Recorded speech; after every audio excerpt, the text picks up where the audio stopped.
Hi guys, welcome back to our YouTube channel. So in this video tutorial, I'm going to show you on how to remove the end-to-end encryption in WhatsApp. So the first thing that you'll need to do is to open your WhatsApp application on your device and then click on the three dots at the top right corner of your screen. Okay, this one, and then select the settings.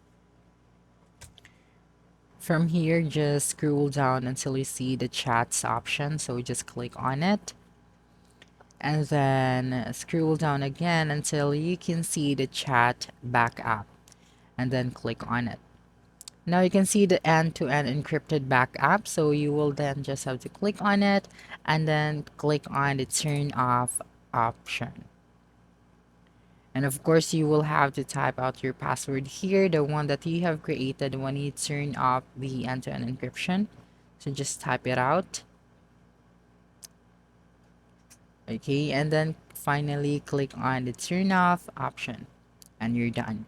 Okay, so that's it. Don't forget to subscribe to our YouTube channel for more video tutorials in the future. Bye.